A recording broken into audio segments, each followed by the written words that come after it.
Alright guys, I'm back again with another video, and today I wanted to talk about the RCA Studio 2. This is a console I just picked up on eBay. I feel like I got a pretty good deal on it, and I just want to make a video talking about it because I've had fun messing with it the last few days. Here it is. Pretty good shape. I picked it up untested on eBay for like 90 bucks after everything, which is a pretty good deal. These are going up in price a little bit, and I've been looking for one. It's not like a ultimate steal by any means, but it did end up fully working, so in my opinion that was a really good deal. So here's the console itself. I've heard a lot about this, originating from the Angry Video Game Nerd, of course. He's referenced this console a few times, so I've always kind of been curious by it, and I really like 70s video game systems, so this was kind of right up my alley, and I collect Pong consoles and many other things. So I've always kind of wanted one of these, and just kind of looking for one that had the Switch box, which we'll get into later. That's what made this a really good deal, in my opinion.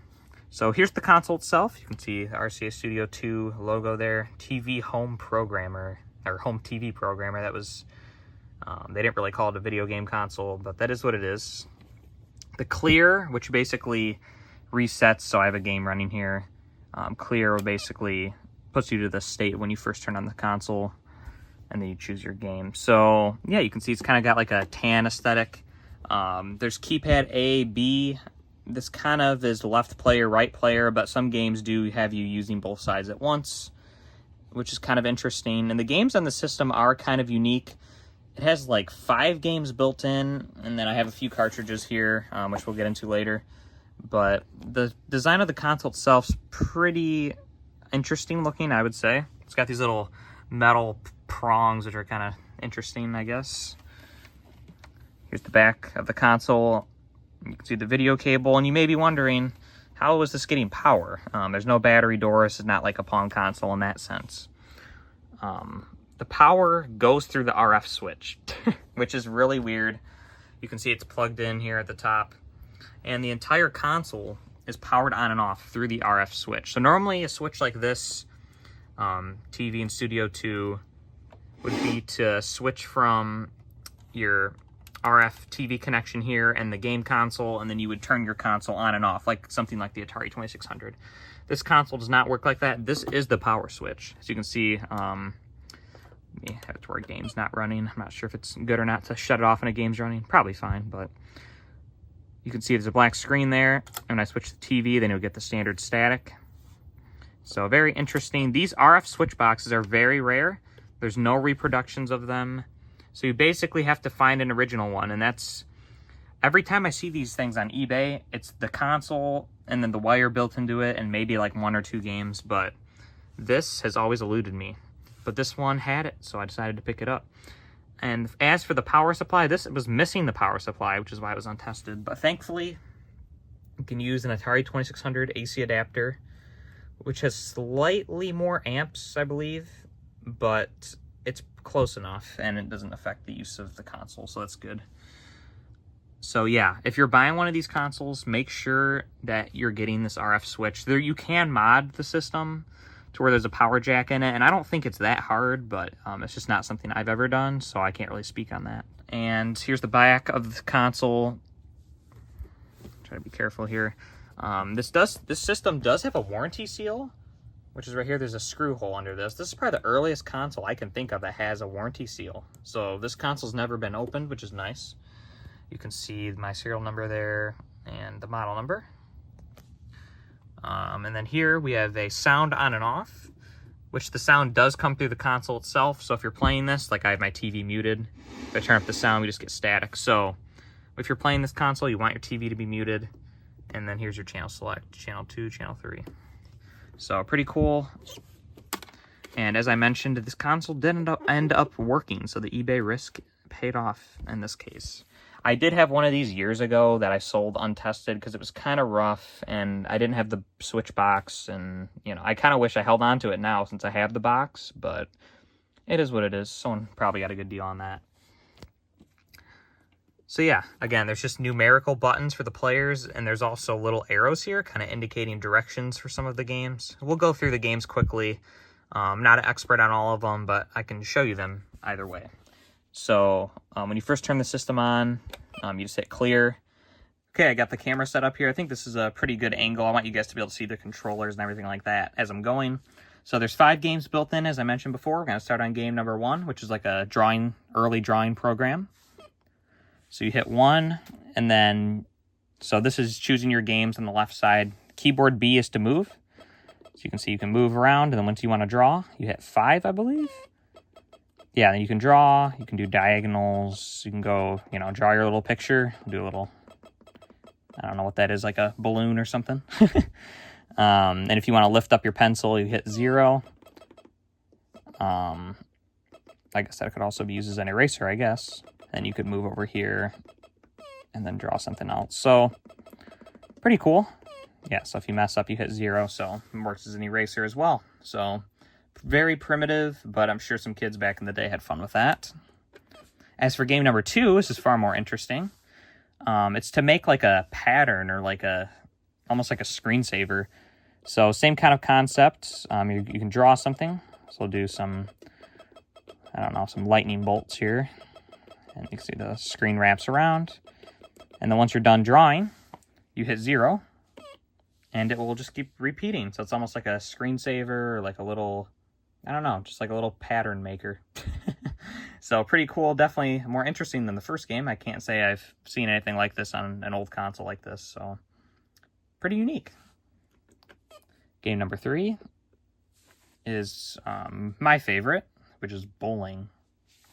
So here it is. So we're starting out with the left player, which is player A, I guess you could say. So you're going to be using 2, 5, or 8 to bowl. 2 is like a curve ball up, 5 is a straight shot, and 8 is a curve down. So I'll kind of demonstrate that here.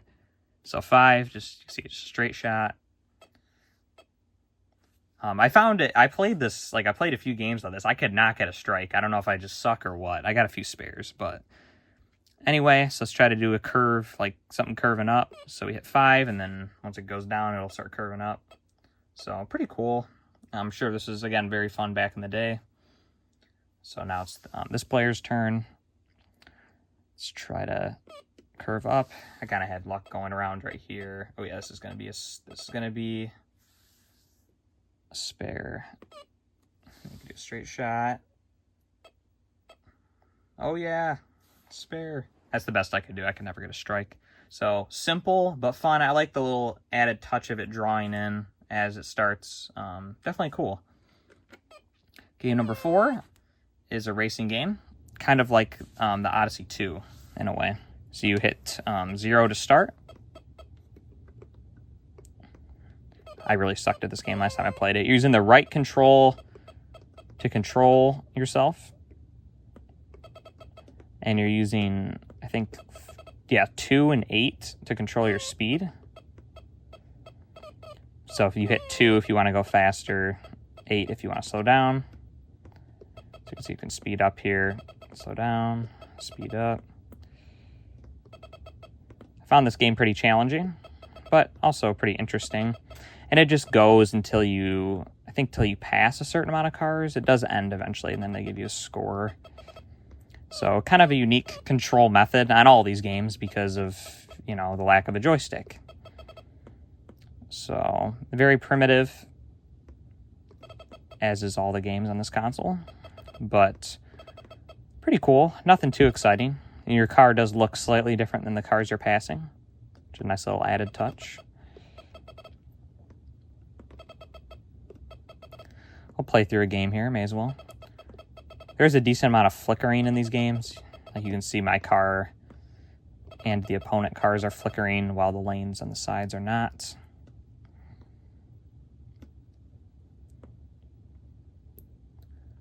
I believe this is full speed. Again, I'm not an expert, but you can see I'm getting the hang of it here. Yeah, I don't know if this is on a timer. I forget.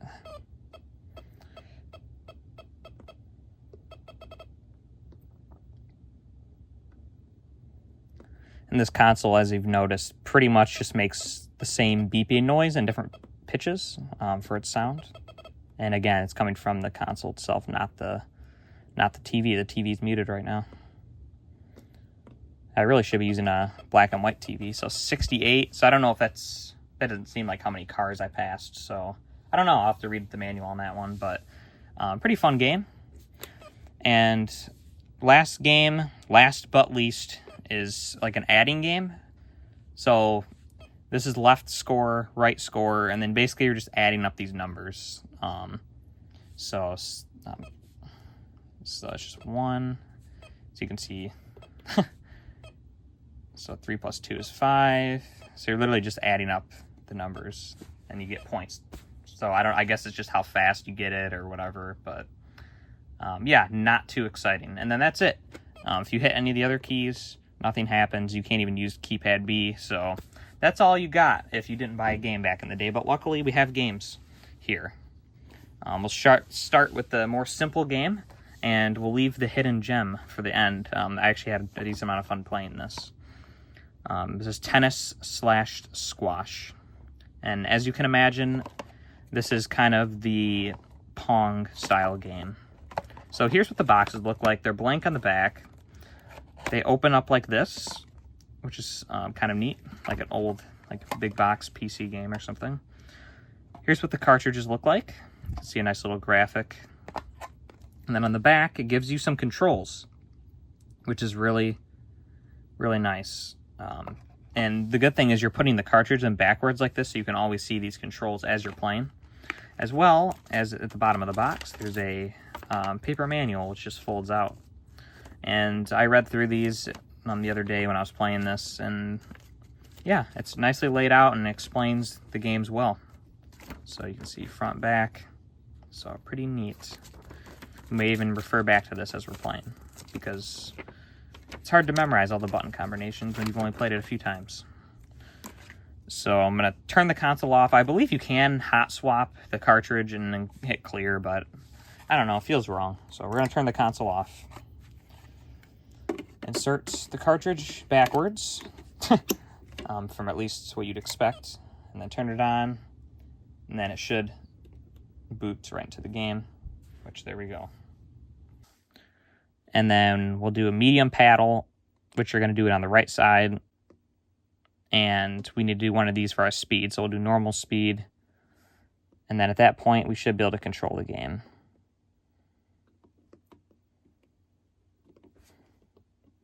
Oh, we have to do the speed over here, I guess. Okay. As you can see, it's squash. So I think you have 20 lives or something like that. And basically, you just got to keep hitting the ball back and forth. Very simple. It works surprisingly well with the buttons like this. You can't use this side. You have to use this side. And yeah, there's not a lot to say about it. We'll miss a shot here just so you can see the score. It'll tell you how many you missed, basically. So, interesting. Not super interesting, but still. So we're going to hit clear, and then game 2. And then this, we have to set up both sides, I believe. So let's do 5, 5, and then let's do normal speed. At that point, yeah, we should be playing. So you use 2 and 8, and it's just basically just Pong. Nothing, again, not too much to say. The score doesn't display until a point is scored. I've noticed that a few times. You see those weird physics there? Like, all of a sudden, the ball will just, like, ricochet off of nothing. Like, yeah, like, what the heck was that? I don't know if that's normal or not, but I've noticed that the other day when I was messing around with this. Yeah, like, oh my god. This is hard. But it's hard enough to play Pong on your own as it is. But with the directions randomly changing like that, it's crazy. But, yeah, very basic. And again, it works pretty well. Obviously, this gameplay is terrible. But the controls feel really good. I just suck. Especially playing versus yourself is really hard. But yeah, it plays well with the buttons. Obviously, a paddle would be better. Yeah, so nothing too much to say there. Obviously, what I'm trying to say is like having a potentiometer paddle would be better than using buttons like this. But for a compromise, it does work. And that's basically all that's on that cartridge. There's 2 games on it. So we're going to shut the console off and insert Space War, which this was definitely my favorite game on the console. Kind of a hidden gem, if you want to say. I hear a lot of people saying this is the best game, and it's pretty fun. So here it is. And I believe it was the Horizontal Intercept. That was the game that I liked the most, but here it is. Same kind of fold-out manual in there. I don't know if this is someone's score they wrote on here or what, or someone's phone number, but kind of interesting. There's the cartridge, front, back. So we'll insert it and turn the console on.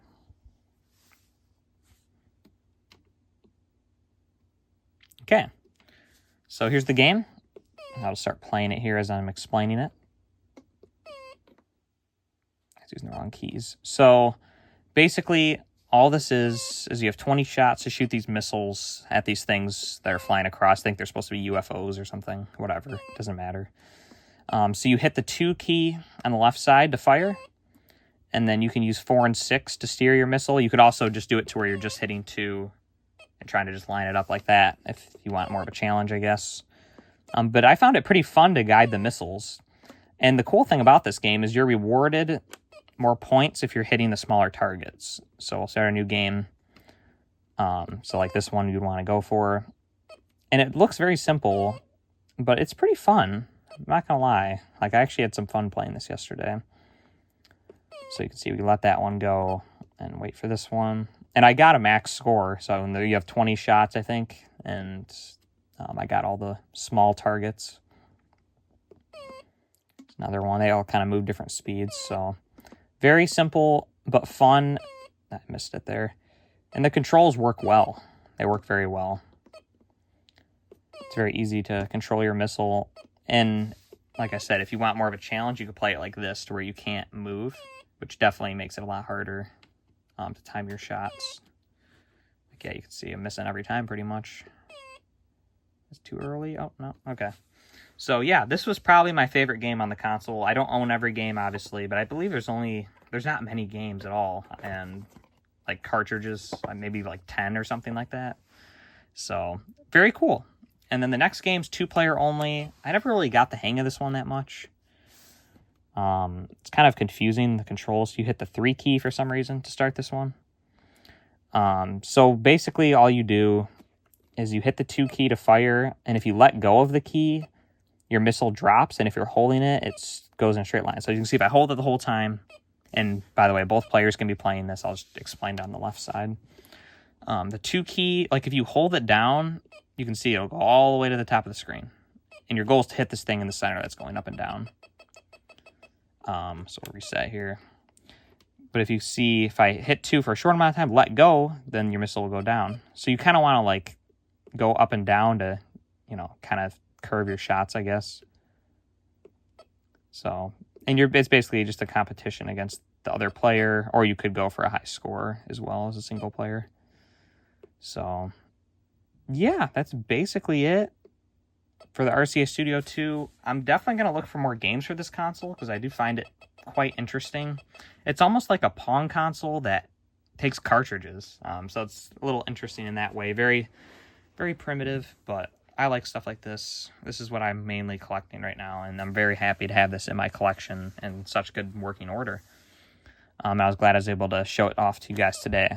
And yeah, I mean, it's not something you're going to play every day, but if you want a quick little simple gaming session, you could, nothing wrong with this. If you're wondering about this TV, I got it for free recently, and I forgot to record it, but I've been using it for playing old consoles like this. And when I got it, the power cord was cut off and blah, blah, blah. I was just super busy, and I just honestly did not have time to record it. And you can see I haven't made a video in a while, but hopefully I'll get some more time coming soon to make some more videos. But that's besides the point. This video is about the Studio 2. What do I think about this console? I think it deserves a little more credit than people give it credit for. Now, is this a top-notch gaming experience. Everyone needs to run out and get this console. It's so fun, and you're going to love it. No. Is it cool and a fun novelty at the very least? Yeah, for sure.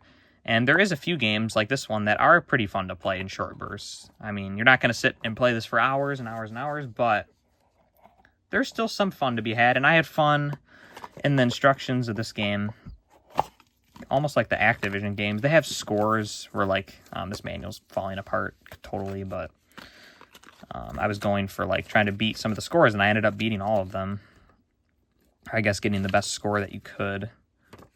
So let's see, like right here. You can see if you get 100, like basically they're saying you suck. 130, you've won, but it was close. So like you're trying to get this 165. Fantastic. So, yeah. I liked that aspect of this game too, like trying to get that score. And as I said, on this game, I was able to get a perfect score, which was pretty fun. I mean, it wasn't really hard. And I was using the guided missiles. It would definitely be a lot harder if you were just shooting and not moving. Like, it would take a ton of practice to get used to that. But, yeah, that's besides the point. Thanks so much for watching, guys. If you enjoy the Studio 2 or have any memories of the Studio 2, leave the comments below. I would love to hear your experience with this console, because I don't hear many people talking about it. And if they do, they're basically just shitting on it. But they've never, let's be honest, they haven't played it before. They've just watched the Angry Video Game Nerd. So if you've actually played the system, let me know what you think. I think it's pretty cool. I think it's pretty fun. And I will be looking for more games. So yeah, anyway, thanks so much for watching, guys. And have a great rest of your day. Bye.